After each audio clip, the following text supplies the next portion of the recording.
Congress party నాయకులు, అదేవిధంగా పట్టభద్రులందరికీ, media మిత్రులకు నా హృదయపూర్వక నమస్కారాలు తెలియజేస్తాను.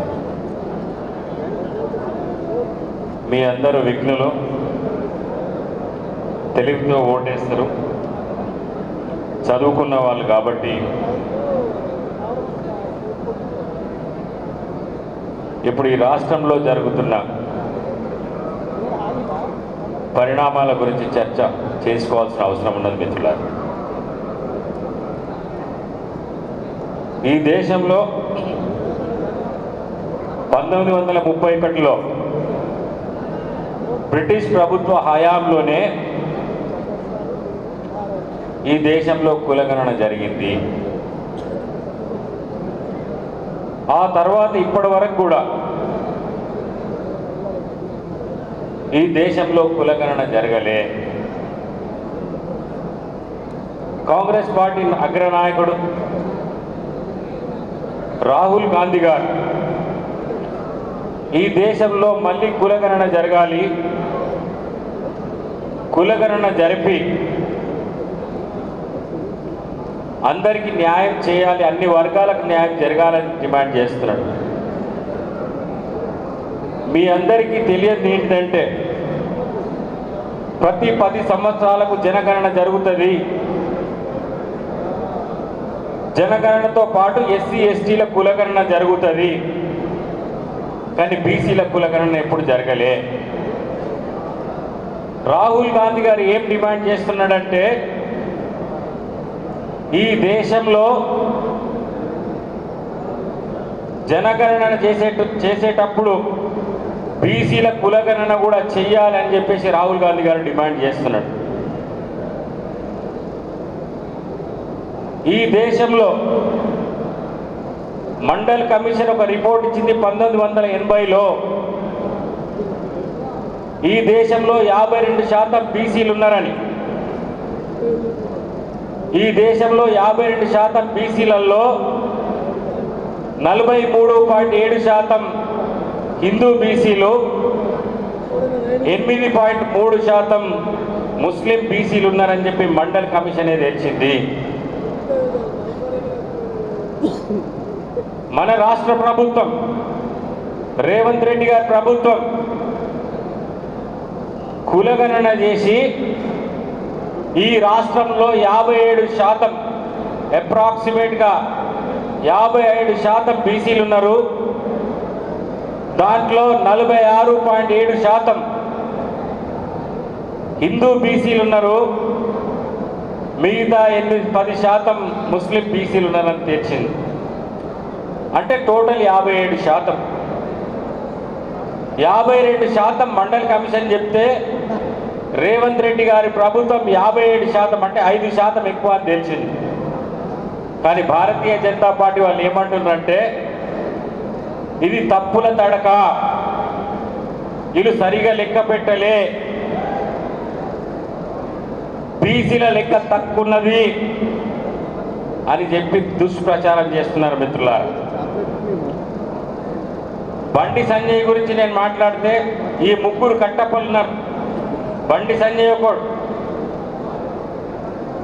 సగం గుండోడు, మా జిల్లా ఫుల్ గుండోడు ఉన్నాడు అరవింద్, ఇంకొక ఆయన కొత్తగా చేరిండు భారతీయ జనతా పార్టీలో ఈటెల రాజేందర్. ఈ 3 కట్టెపలు బీసీల ద్రోహులు. కులగణన చేయరట. మా జిల్లా వాడు అంటాడు కులగణన చెయ్యు అని అంటే కులం కాదు గుణం ఉండాలన్నట. మరి ఇక్కడ ఉన్న బీసీలను అడుగుతున్నా, మరి మన గుణం లేదా? అరే గుండు, నీకు సిగ్గుందా? నీకు నువ్వు కూడా ఒక బీసీవే కదా. కులగణన చేయమంటే కులగణన ఎందుకు వద్దంటున్నావు? నీకు రాబోయే కాలంలో మా బీసీని బుద్ధి చెప్పే సమయం వస్తుంది బిడ్డ. మరి ఇదే కులగణన వద్దంటున్నావు కదా. 2011లో మా ప్రభుత్వం సోషో ఎకనామిక్ క్యాస్ట్ సెన్సస్ చేసింది. ఆ తర్వాత మీ ప్రభుత్వం వచ్చిన తర్వాత 2018లో ఇదే రాజ్నాథ్ సింగ్ హోమ్ మినిస్టర్గా పార్లమెంట్లో ఒక తీర్మానం పెట్టిండు. 2021లో జరగబోయే జనగణనతో సహా మా ప్రభుత్వం కులగణన చేస్తుందని చెప్పి పార్లమెంట్ సాక్షిగా బీసీలకు హామీ ఇచ్చాడు. మీరే కదా హామీ ఇచ్చింది, ఎట్టిపోయింది మీ హామీ? ఇదే 2021లో అంటే బీజేపీ ద్వంద్వ నీతి గురించి చెప్పాలా, బీసీలకు చేస్తున్న ద్రోహం గురించి చెప్పదలుచుకున్న మిత్రులు. 2021లో మహారాష్ట్ర ప్రభుత్వం వర్సెస్ యూనియన్ ఆఫ్ ఇండియా. ఆ రోజు మహారాష్ట్ర ప్రభుత్వం మాకు ఆ రోజు కాంగ్రెస్ పార్టీ ఉండగా సోషో ఎకనామిక్ క్యాస్ట్ సెన్సస్ చేసింది కదా, ఆ డేటా ఇవ్వండి అని చెప్పేసి కేంద్ర ప్రభుత్వాన్ని విజ్ఞప్తి చేస్తే అప్పుడున్న కేంద్ర ప్రభుత్వం, ఇదే భారతీయ జనతా పార్టీ ప్రభుత్వం, మేము ఇవ్వము అని చెప్పింది. ఇవ్వకపోతే ఎట్లా అని చెప్పేసి మహారాష్ట్ర ప్రభుత్వం, సరే మీరు జనగణన చేస్తున్నారు కదా 2021లో, మరి వచ్చే జనగణనలో కులగణన చేయండి అంటే ఇదే కేంద్ర ప్రభుత్వం సుప్రీంకోర్టులో అఫిడవిట్ వేసింది. కేంద్ర ప్రభుత్వం మేము భారతీయ జనతా పార్టీ కులగణనకు వ్యతిరేకమని చెప్పిండ్రు. వీళ్ళకి మనం ఓట్లు వేయాలన్నా బీసీలా?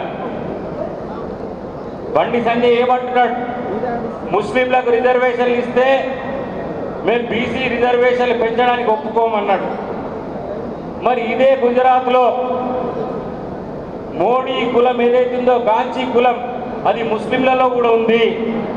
ఓబీసీ లిస్టులో, సెంట్రల్ ఓబీసీ లిస్టులో అక్కడున్న ముస్లింలకు రిజర్వేషన్లు ఉన్నాయి.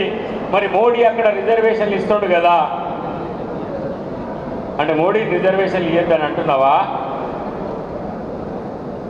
ఈ విధంగా ఇక ఇంకొక ఈటెల రాజేందర్ మాట్లాడుతున్నాడు, కులగణన ఎట్లా చేస్తామట. ఇక్కడున్న రెడ్లు ఇక్కడ ఓసీలు అయితే అక్కడ కర్ణాటకలో బీసీలు కాదని ఎవరు అంటున్నారు. అక్కడ కర్ణాటకలో ఉన్న లింగాయత్, ఇక్కడ బీసీలు. మరి ఇదే దోబీలు చాకలి వేరే దగ్గర ఎస్సీలు. ఇదే ముదిరాజ్ కులం, మన దగ్గర ఉన్న ముదిరాజ్ కులం ఇక్కడ బీసీలు అయితే హర్యానాలో, ఉత్తరప్రదేశ్లో ఎస్సీలు వాళ్ళు. రామ్నాథ్ కోవింద్ అనే అధ్యక్షుడు, ఆయన కోలి, ముదిరాజ్ అని అక్కడ కోలి అంటారు వాళ్ళు ఎస్సీలు. మరి లెక్క చేస్తున్నారు కదా, ఎస్సీ ఎస్టీల జనాభా లెక్క కులగణన చేస్తున్నారు కదా, మరి ఓబీసీ కులగణనకు ఎందుకు అడ్డుపడుతున్నావు రాజేందర్? ఇది న్యాయమేనా అని అడుగుతున్నా. ఇక్కడున్న బీసీ మిత్రులను అడుగుతున్నా, కులగణన కావాలా, కులగణన వద్దా?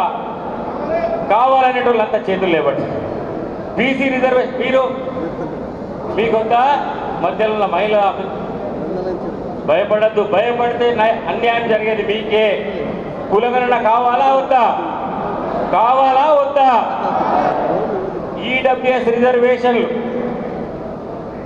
2019లో జనవరి 9 నాడు బిల్లు పెట్టి, 10 నాడు లోక్సభలో పెట్టి, ఆ తర్వాత 11 నాడు రాజ్యసభలో పెట్టి, 12 నాడు ప్రెసిడెన్షియల్ ఆర్డర్ తెచ్చుకున్నారు కదా బీజేపీ నాయకులారా.